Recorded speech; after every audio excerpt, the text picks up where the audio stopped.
వి gold trusted gold buyers. మీరు తాకట్టు పెట్టిన బంగారాన్ని విడిపించి ఈ రోజు ఉన్న మార్కెట్ ధరకు కొనబడును.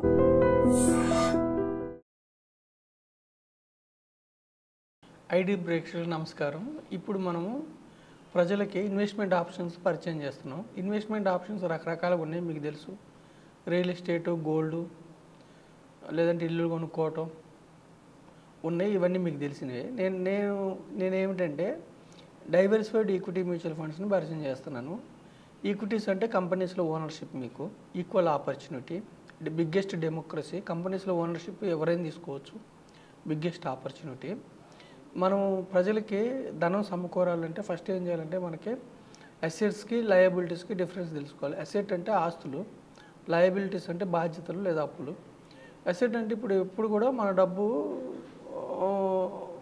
ఆ అసెట్ వల్ల మనకి డబ్బు రావాలి. ఇప్పుడు మనం ఒక ఇల్లు కొనుక్కున్నాం అనుకోండి, మీరు ఒక ఇల్లు కొన్నారనుకోండి, మీరు రెంట్కి ఇచ్చారనుకోండి, ప్రతి నెల మీకు డబ్బు వస్తుంది, అది మీకు అసెట్ అనమాట. అలాగే మీరు ఒక ఎఫ్డి చేశారనుకోండి, ప్రతి నెల మీకు సంవత్సరానికి 6%, 7% మీకు వడ్డీ వస్తుంది. అంటే లక్షకి ఒక 500, 600 మీకు వడ్డీ వస్తుంది, అది మీకు అసెట్టే. అయితే మనకి అంటే మీ జేబులోకి డబ్బు రావటాన్ని మీరు అసెట్ అంటాం. అయితే మీ జేబులోంచి డబ్బు వెళ్ళిపోతే దాన్ని మనం లయబిలిటీ అంటాం. ఇప్పుడు చూడండి, సపోజ్ ఈఎంఐలు పెట్టుకున్నారు మీరు, మీ యొక్క జీతంలో నుంచి ప్రతి నెల డబ్బు వెళ్ళిపోతూ ఉంటుంది ఈఎంఐకి, దాన్ని లయబిలిటీ అంటారు. అంటే ఎప్పుడు కూడా ఒక వ్యక్తి ధనవంతుడు అవ్వాలంటే లయబిలిటీస్ తక్కువ ఉండాలి. అంటే మనం ఒక వాటర్ ట్యాంక్లో నీళ్ళు స్టోర్ చేసాము, హోల్స్ ఎక్కువ ఉన్నాయి అనుకోండి, లీకేజెస్ ఎక్కువ ఉన్నాయి అనుకోండి, నీళ్ళు నిలవవు. అదే మనకి లీకేజెస్ లేవు, పైగా ఆ ట్యాంక్లోకి నీళ్ళు వచ్చి పడుతున్నాయి అనుకోండి, ట్యాంక్ తొందరగా నిండుతుంది. అంటే మనకి అసెట్స్ అంటేనేమో మనం కూడబెట్టుకున్న ఆస్తుల వల్ల మనకి ఇన్కమ్ రావటం, అది అసెట్. మన జీతంలో నుంచి, మన జేబులో నుంచి, మన దగ్గర నుంచి వెళ్ళిపోవటం, అది లయబిలిటీ. చాలామంది ఏం చేస్తారంటే జీతం ₹1,00,000, 1,50,000, 2 లక్షలు ఉంటే కూడా ఈఎంఐలు విపరీతంగా పెట్టుకొని, మొత్తం లయబిలిటీస్, బాధ్యతలు ఎక్కువ పెట్టుకొని, ఒక 10 ఏళ్ళు 15 ఏళ్ళ తర్వాత చూసుకుంటే నెలకి 1,00,000, 2 లక్షలు వచ్చే వ్యక్తి కూడా ఒక 10 ఏళ్ళు 15 ఏళ్ళ తర్వాత చూసుకుంటే వాళ్ళకి అసెట్ ఏమి ఉండదు. ఆయన ఫైనాన్షియల్ అసెట్. మళ్ళీ అసెట్స్లో 2 రకాలు ఉంటాయి, రియల్ అసెట్స్, ఫైనాన్షియల్ అసెట్స్ అని ఉంటాయి. రియల్ అసెట్స్ అంటే ఏంటి? ఇల్లులు, స్థలాలు, గోల్డ్, కంటికి కనపడే వాటిని రియల్ ఎస్టేట్స్ అంటారు. ఫైనాన్షియల్ అసెట్స్ అంటే ఏంటి? బాండ్స్, లేదంటే ఎఫ్డీలు, లేదంటే ఫినాన్షియల్గా స్టాక్స్ కొనుక్కోవటం, లేదంటే డైవర్సిఫైడ్ ఈక్విటీ మ్యూచువల్ ఫండ్స్, వీటిని ఫినాన్షియల్ అసెట్స్ అంటారు. సో మనం ఏం చెప్తున్నామంటే లయబిలిటీస్ ఎక్కువ పెట్టుకోవటం వల్ల, అంటే బాధ్యతలు ఎక్కువ పెట్టుకోవడం వల్ల నెలకు 1,00,000, నెలకు 1,50,000, నెలకు 2 లక్షలు వచ్చే వ్యక్తులు కూడా బాధ్యతలు, ఈఎంఐలు ఎక్కువ పెట్టుకోవటం వల్ల ఒక 10 ఏళ్ళు 12 ఏళ్ళు 15 ఏళ్ళ తర్వాత చూసుకుంటే వాళ్ళకి ఫైనాన్షియల్ అసెట్ ఏమి ఉండదు. అంటే ఇల్లు కొనుక్కున్నాము, ఈఎంఐ కడుతున్నాము అనుకుంటారు, తీరా చూస్తే 15 ఏళ్ళ తర్వాత రియల్ ఎస్టేట్ ఉంటుంది కానీ ఫైనాన్షియల్ అసెట్ ఉండదు. సో ప్యారలల్గా రియల్ ఎస్టేట్తో పాటు ఫైనాన్షియల్ అసెట్ కూడా బిల్డ్ చేసుకోవాలి. బిల్డ్ చేసుకుంటే, ఫైనాన్షియల్ అసెట్ బిల్డ్ చేసుకుంటే ఏమైందంటే 10 ఏళ్ళు 13 ఏళ్ళు 12 ఏళ్ళ తర్వాత మీకు ఒకవేళ అన్ఫార్చునేట్గా ఉద్యోగం పోయింది, అయినా కానీ మీ యొక్క ఫైనాన్షియల్ అసెట్ మిమ్మల్ని జీవితాంతం ముందుకు తీసుకెళ్తుంది. ఉద్యోగం పోదు. సపోజ్ మీరు ఒక బిజినెస్ చేస్తున్నారు, ఇప్పుడు 12-13 ఏళ్ళ తర్వాత మీకు ఆ బిజినెస్ రన్ కావట్లేదు, అయినా మీరు ప్యారలల్గా ఇంకొక ఫైనాన్షియల్ అసెట్ బిల్డ్ చేసుకుంటే ఈ అసెట్ మిమ్మల్ని జీవితాంతం ముందుకు తీసుకెళ్తుంది. అంటే రిటైర్మెంట్ అంటే ఉద్యోగం నుంచి విరమించి ఇంట్లో కూర్చోవడం కాదు. రిటైర్మెంట్ అంటే ఏంటంటే, లేదంటే ఫైనాన్షియల్ ఫ్రీడమ్ అంటే ఏంటంటే, మనం డబ్బు సంపాదించే సమయంలో ఎప్పుడు కూడా never depend on single income. మనం డబ్బు సంపాదిస్తున్నాం, జీతం, ఉద్యోగం ద్వారా డబ్బు సంపాదిస్తున్నాం, ఎప్పుడు ఆ జీతం మీదే డిపెండ్ అవ్వద్దు, సింగిల్ ఇన్కమ్. నేను ఒక బిజినెస్ చేస్తున్నారు, మీరు డబ్బు సంపాదిస్తారు, ఆ ఒక్క బిజినెస్ మీదే మీరు డిపెండ్ అవ్వద్దు. ఏం చేయాలి? మీకు సెకండ్ ఇన్కమ్ వచ్చేలాగా మీరు ప్లాన్ చేసుకోవాలి. ఎప్పుడు కూడా ఒకే ఇన్కమ్ మీద డిపెండ్ అవ్వద్దు. రెండో ఇన్కమ్ రావాలి. రెండో ఇన్కమ్ ఎలా రావాలి? మరి మనం ఒక 8 గంటలో 9 గంటలో 10 గంటలో ఉద్యోగమో బిజినెసో కష్టపడుతున్నాం, మళ్ళీ రెండో ఇన్కమ్ రావాలంటే, ఇంకా కష్టపడాలంటే మనం కష్టపడగలమా? కష్టపడలేం. అప్పుడు ఏం చేయాలంటే మనం కష్టపడలేం కాబట్టి మనం ఏం చేయాలంటే మన డబ్బుని మన కోసం కష్టపడేలాగా మనం ఇన్వెస్ట్ చేయాలి. ఎప్పుడైతే మన డబ్బుని మన కోసం కష్టపడేలాగా మనం ఇన్వెస్ట్ చేస్తామో, మనం ఇంట్లో నిద్రపోతున్న విశ్రాంతి తీసుకున్నా మన డబ్బు మన కోసం పనిచేస్తుంది. పెద్ద కష్టమేం లేదు. ఇప్పుడు ఎఫ్డీఏ చేశారండి, మీరు ₹1,00,000 ఎఫ్డీ చేశారు, నెలకు 500-600 మీకు ఆ ఎఫ్డీ సమకూర్చి పెడుతూ ఉంటుంది. అయితే మనం ఇక్కడ ఎఫ్డీని ఎందుకు ప్రమోట్ చేయట్లేదంటే, ద్రవ్యోల్బణం అంటే ప్రతి సంవత్సరం ధరల పెరుగుదల 7% ఉంది కాబట్టి ఎఫ్డీలో వచ్చేది 7% కాబట్టి నేనేం చెప్తున్నానంటే ఎఫ్డీ లాంటివి సేవింగ్స్ ఇన్స్ట్రుమెంట్స్ని ప్రమోట్ చేయకుండా ఇన్వెస్టింగ్ చేసుకోండి. ఇన్వెస్టింగ్ చేసుకుంటే మీ డబ్బు, మీరు ఇన్వెస్ట్ చేసిన డబ్బు మీకు సెకండ్ ఇన్కమ్ జనరేట్ చేసి పెడుతుంది. షార్ట్ పీరియడ్లో మీకేం జనరేట్ చేసి పెట్టదు. ఇప్పుడు డైవర్సిఫైడ్ ఈక్విటీ మ్యూచువల్ ఫండ్స్ అని నేను గ్రూప్ ఆఫ్ కంపెనీస్లో ఒక 50 కంపెనీస్లో ఒక 60 కంపెనీస్లో ఓనర్షిప్ తీసుకోండి అని నేను ప్రమోట్ చేస్తున్నా. డైవర్సిఫైడ్ ఈక్విటీ మ్యూచువల్ ఫండ్స్లో మీరు 50 నుంచి 60 కంపెనీస్లో మీరు మీ డబ్బుని మీరు ఇన్వెస్ట్ చేయడం వల్ల ఏమైందంటే ప్రతి నెలలో లేదంటే ఏకమొత్తం ఇన్వెస్ట్ చేయడం వల్ల మీకు సెకండ్ ఇన్కమ్ జనరేట్ అవ్వడానికి అవకాశం ఉంది. సో ఇక్కడ మనం ఏం చెప్తున్నాము, మీకు అసెట్ బిల్డ్ కావాలంటే ఫస్ట్ మీరు ఇన్వెస్ట్ చేసుకోవాలి. ఇక్కడ కూడా మళ్ళీ ప్రజలకు మళ్ళీ చెప్తున్నా, ట్రేడింగ్ని అవాయిడ్ చేయండి. ట్రేడింగ్ ఇంట్రాడే కానీ ఫ్యూచర్ అండ్ ఆప్షన్స్ కానీ స్పెక్యులేషన్స్, గుర్ర పందాలు, జోదం, రమ్మీ, ఆన్లైన్ గేమ్స్ ఇవన్నీ అవాయిడ్ చేయండి. వీటికి అసలు హేతుబద్ధత లేదు. చీకట్లో డబ్బులు ఇసిరితే ఏమైతే పోతాయి. స్పెక్యులేషన్ అన్నా ట్రేడింగ్ అన్నా ఇవన్నీ చీకట్లో డబ్బులు ఇసరితే. మనం ఏం చెప్తున్నామంటే ఇక్కడ ఇన్వెస్ట్మెంట్ చేయమంటున్నాం. ఇన్వెస్ట్మెంట్ ఇప్పుడు చూడండి, ఒక వ్యక్తికి సపోజ్ ఒక వ్యక్తికి ₹1,00,000 వస్తుందండి, నెలకి ₹1,00,000 వస్తుంది. ఒక 13 సంవత్సరాలు లాంగ్ పీరియడ్ కూడా చెప్పండి. ఈ రోజుల్లో సాఫ్ట్వేర్ జాబ్స్ కానీ ఇంకా ప్రైవేట్ జాబ్స్ నెలకు ₹1,00,000 ఇచ్చే జాబ్ ఏదైనా సరే విపరీతమైన ప్రెషర్ ఉంటుంది. సో వాళ్ళని ఏమంటున్నాం అంటే నెలకు ₹1,00,000 వస్తే మీరు 42,000 నెలకి 42,000 13 సంవత్సరాలు ఇన్వెస్ట్ చేసుకోండి. ఎవరైతే ₹1,00,000 వస్తుందో నెలకి 42,000 ఖచ్చితంగా అంటే 60,000తోనే జీవించండి. ఎలాగోలా జీవిస్తే 13 సంవత్సరాలు ఇన్వెస్ట్ చేసుకుంటే సపోజ్ 12% వచ్చే వాటిలో మీరు ఇన్వెస్ట్ చేస్తే 12% వచ్చే ఇన్వెస్ట్మెంట్స్లో మీరు ఇన్వెస్ట్ చేస్తే మనం ఇక్కడ 12% అనే ఏట్లు చెప్తున్నాం. డైవర్సిఫైడ్ ఈక్విటీ మ్యూచువల్ ఫండ్లో there is a chance of getting 12%. అంటే మళ్ళీ గ్యారంటీ ఉందంటే ఈక్విటీ మ్యూచువల్ ఫండ్స్లో కంపెనీస్లో ఓనర్షిప్లో గ్యారంటీ అనేది ఉండదు. ఎప్పుడు కూడా ఓనర్షిప్లో గ్యారంటీ ఉండదండి. Employee guarantee. మీరు స్కూల్ పెట్టారండి, మీకు ప్రొపరేటర్ మీరే, అంటే మీరే కరస్పాండెంట్ సపోజ్ స్కూల్కి, గ్యారంటీ ఉండదు. విద్యార్థులను బట్టి మీకు స్కూల్ ఫీజులను బట్టి మీకు లాభం రావచ్చు, నష్టం రావచ్చు. అలాగే మీరు ఒక హాస్పిటల్ పెట్టారు సపోజ్, అందులో ఉన్న డాక్టర్స్కి మీరు జీతాలు ఇవ్వాలి, వాళ్ళకి గ్యారంటీ ఉంటుంది. అందులో ఉన్న ఎంప్లాయీస్కి జీతాలు ఇవ్వాలి, గ్యారంటీ ఉంటుంది. కానీ ఓనర్కి గ్యారంటీ ఉండదు. అలా స్కూల్ ఓనర్కి కూడా గ్యారంటీ. అలాగే ఏ బిజినెస్ పెట్టినా ఓనర్కి గ్యారంటీ ఉండదు.